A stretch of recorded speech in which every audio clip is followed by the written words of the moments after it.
going to be reacting to MrBallen and the most terrifying killer. Let's get right into it. Like this don't happen. Okay. Oh. Hey, what's going on, guys? MrBallen here. You probably know me from TikTok. Yeah, go follow his I bet TikTok. there's a percentage of people that are on this YouTube video just because they watched my TikTok version of this case. Actually, yes, I am. And so thank you for making the jump and watching the full version. Yep. I hope you'll stick what I'm around and you'll actually subscribe to my channel because I'm trying to make YouTube my primary medium for sharing stories with the world. It'll be much the same content that I'm putting on TikTok, scary stories, murder mysteries, unsolved stuff, spooky stuff, dark stuff. Good. Anything that's compelling. Okay, good. I'm YouTube doing this. How it plays out. Subscribe, please stick around. But now, YouTube version of it. And he targets a child. Motive. If you were to make a movie out of this case, the viewers wouldn't really believe it because the perpetrator in this case has no motive and has no history of committing any crimes. I think he had a parking ticket. Really? And he targets a child. No. Putting that all together, you don't see that. That is not a popular archetype for a movie. The idea that there are just these random, perpetrators out there just targeting random children. That's sad. And harming them and their families. There has to be a motive, especially when it comes to children being involved. There has to be a motive. And in this case, there really wasn't. And even the perpetrator, when he was in prison, he wrote a letter to Jamie and her surviving family members where he kind of tried to explain why he did it, but even he didn't have strong enough language to communicate what it was.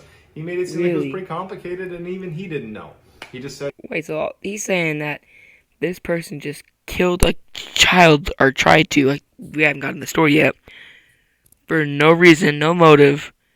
His only, crime was a parking ticket, which I'm pretty sure everybody gets, but that's just crazy, so let's keep going. Hey, look, I'm not a serial killer. I just had to do this, and I don't really know why.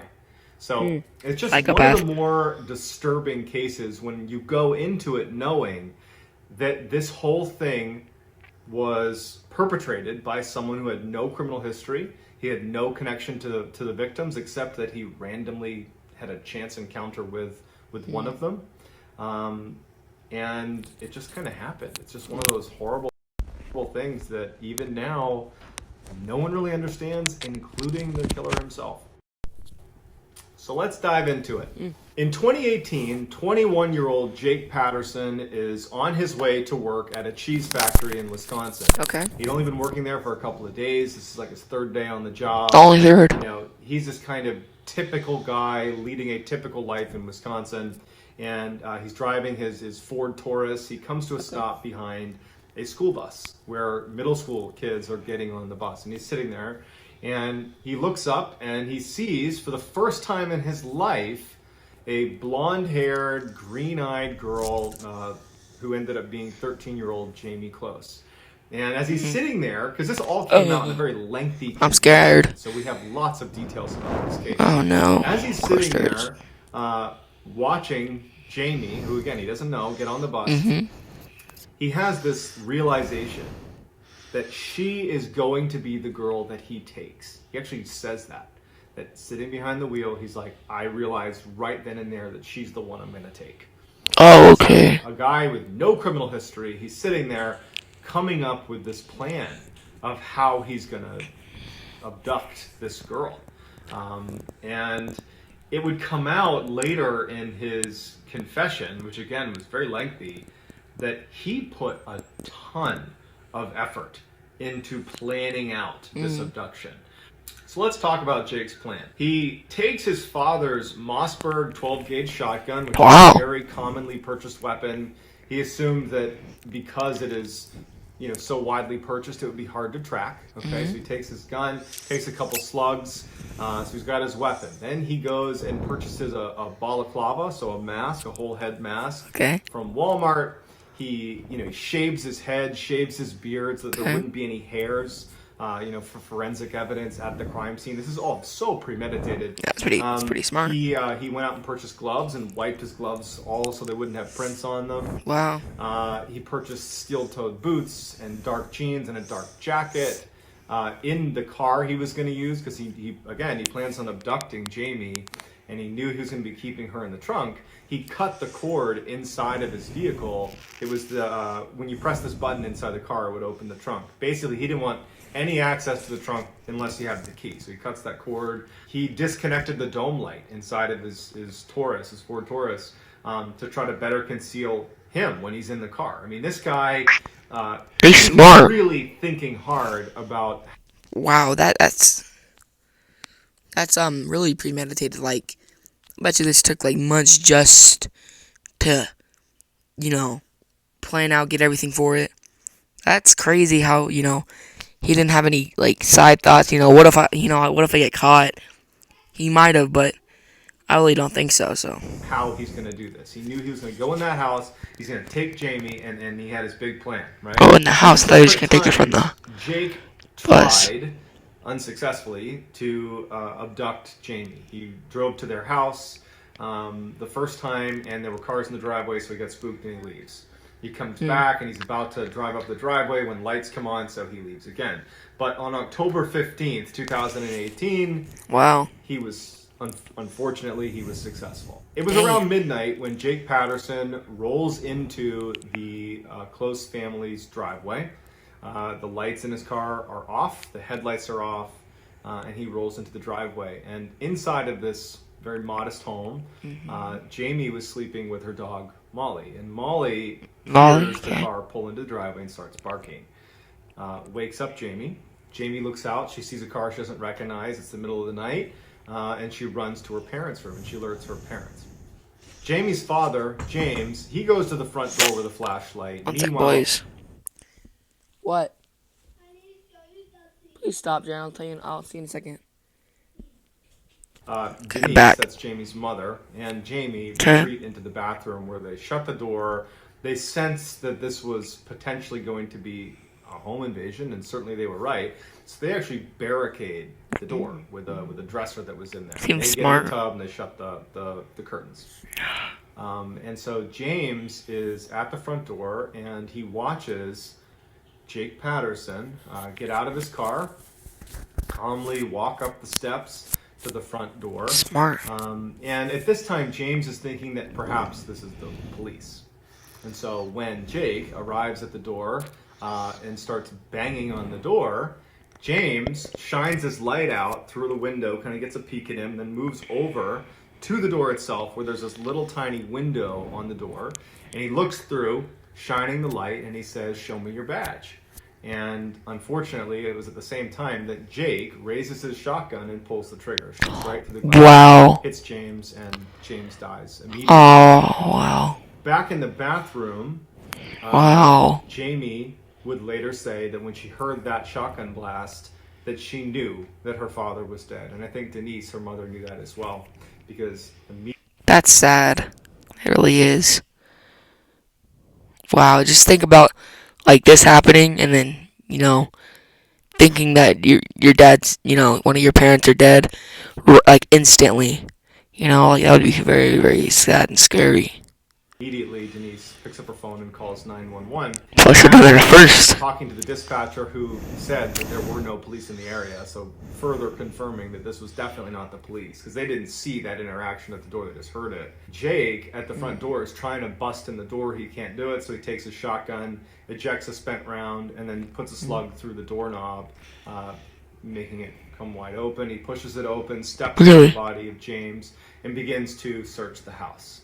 The house is empty, every door is open except one, and it's the bathroom door where Denise and Jamie are hiding in the bathroom. Jake begins to try to push the door open. He can't do it, and finally he just starts trying to smash the door in. And after 10, 15 blows, he actually managed to split the top half of the door open because the dresser was blocking the lower half. He goes into the bathroom and he rips down the shower curtain, and there is Denise bear hugging and protecting her daughter, Jamie, in the tub. Jake hands duct tape to the mother, Denise, and tells her to put duct tape over the mouth and the hands of her daughter. She refuses. She's protecting her daughter. Jake sets his shotgun down, pushes Denise aside, and does it himself. And then, after getting Jamie out of the tub, he picks his shotgun up again, aims it at the mother, turns his head, and he pulls the trigger and he kills the mother. Picks up Jamie. She's only about 5 foot, 100 pounds. Wow. Drags her Wow. to his car, opens up the trunk of his Taurus, puts That's it in, crazy. shuts it, and he's on his way. He Oh, was she in the probably has house for a crazy total of 4 minutes. PTSD, He bro. would say in his confession, Jake, that as he's driving away, about 20 seconds after departing the house, he saw all the cop cars coming down the road, and actually police officers would say they remembered a Taurus yielding to the police cruisers as they came in. Wow. He makes his way around them, and off he goes. And Jamie would say she remembered hearing the sirens, and then they fade as they disappear. Wow. Jake would drive 70 miles to 70. his house, where he That's would crazy keep far. Jamie prisoner. For the next Wow. 3 months, investigators, the local population, everybody is looking for Jamie. And at the same time, I mean, people didn't have high hopes for her safe return. I mean, in the vast majority of cases like these, where a child's been abducted, unfortunately, they Yeah. don't get home safe. And so the whole community is just devastated. This is gaining national attention. Everybody's looking for Jamie. Yeah, I bet it would. The whole time, she was being held 70 miles away in Jake Patterson's cluttered, kind of crummy house that was out in the middle of the woods. When they got to his house, he burned her clothes and his gloves and the duct tape. He gave her his sister's pajamas, and then he had her go under the bed, this bed he had in the house, and he barricaded her underneath the bed. And so she had a pillow and a blanket, and she was just underneath this bed. And that was it. She Wow. basically was ignored. I mean, her captor, Jake Patterson, he puts her under the bed, and he warns her, if you leave or try to escape, bad things are going to happen to you. And because she did witness him kill her parents, she knows he's capable of that, and he knows that she knows that he's capable of that. So he had this stranglehold on her where he basically just said, "You're staying under the bed, and don't you dare Wow. leave." And she listened, and frankly, you can't blame her, right? You really can't. So she would go stretches of 8, 10, 12 hours of laying under the bed with no food, no water, no bathroom breaks. But ultimately, she was just kind of ignored. There wasn't really a plan for what was going to happen when she got to the house. He just kind of neglected her. After 2 weeks where he was really on guard, and he told her that he was keeping a shotgun right outside her door in case anything went down with the police, when no one came looking for them, or when no one arrived at his place, he felt very confidently that he had gotten away with his crimes, to the point where Jamie would say, he started having guests over. He had friends Really? over, and he just told her, "Stay in the room, don't come out." And so for 87 days, that's how it was. She just was neglected. This poor girl. Wow, that's sad. Just wondering what the heck's going to happen. That's really sad. Obviously, no time to grieve over the loss of her parents. Mr. Patterson, he really didn't leave the house. Sorry about that. And when he did, I think he left one time to visit a grandparent, and he was very aggressive in warning her that he would hurt her if she tried to leave. Wow. But for the most part, he didn't leave the house. But you could tell in looking at this case that he became fairly confident that he was just going to get away with this. Wow. He actually applied for a job, and he left one morning to go to the interview. And it's kind of funny, in a dark way, he wrote on his what did he write on his application that he's an honest, hardworking guy. And under skills, he said he doesn't have much work experience, but he shows up to work and is a quick learner. And so here he goes. He goes out to just get a job and go back to normal. And when he left that With a morning, girl under your bed, it's just, she's done. She's not going to be a captive anymore. And as soon as he leaves, she pushes aside the barricade of, there's some weights that were there and dressers. She pushes it all aside. She runs out. She puts on Good for her. shoes, which are too big for her. She puts them on the wrong feet. And she runs out the door. She doesn't know where she is. She doesn't know anything. But Wow. A woman was walking her dog around 4 p.m. Her name was Jeannie Nutter.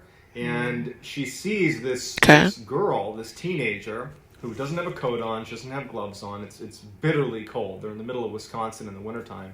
Wow. And she sees her coming towards her, and she can tell kind of instinctively that something's wrong. Okay, this is not just some nice kid coming down the road. There's an issue here. And Yeah. as she got closer, and the girl said, "I'm lost. I need help. My name is Jamie." The woman, Jeannie, said that she immediately knew who it was. She Wow. lived in the area, and she had seen the posters up for Jamie. She knew exactly Wow. who she was. She gave her a big hug and held her and said, "I've got you. I'm going to take care of you." And so, holding her closely, she brings her to a nearby neighbor's house. She said, "This is Jamie Close.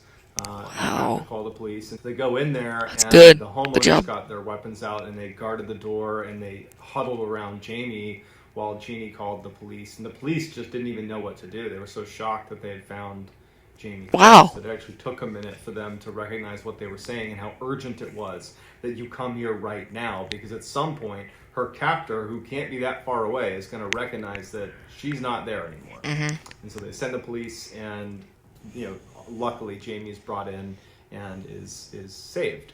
Um, And what? Certainly not from the emotional toll, but she's physically safe. Yeah. Jake comes home from his big job interview, and he sees that Jamie's gone, and he sees footsteps leaving his property in the snow, and he goes out looking for her, and just because this is the way things go Wow. sometimes, he was immediately rounded up by the police. They found his car, they found him, Wow. and as soon as he was pulled over, he didn't resist. In fact, he immediately identified himself and said that he did it. Jake Patterson was given a He had life really no sentence remorse. without the opportunity for parole, so he will die in prison. Um, That's but to good. this day, no one really understands how this Yeah. could have Why? happened. And going back to what I said at the beginning, cases like this What were don't we happen. at? Oh. There's always some reason for a crime such as this. Yeah. There really We is. can't, as human beings, accept that some stranger has the ability to randomly target a child and go as far as to kill their parents in front of them and hold them Yeah. hostage when they have no criminal history. There's no red flags. It just, he happened to see her Mhm. getting on a bus, and that was all he needed. I mean, Well, I would never get on a bus how could now. that possibly be the case? But in this unfortunate case, it just is. So that's going to do it, guys. I Wow. hope you enjoyed this. Please hit like and subscribe. Well, that is a crazy story. So like she was just held captive, 87 days, and he just started feeling good about himself. I did this. Not really boasting about it, but like boasting about it to her pretty much that he can leave whenever he wants. He got away with it until one day she just was fed up and just ditched. He just ditched, like ran away, pretty much from her captive, and that's crazy how like a society, like a couple people can just make a huge difference in one little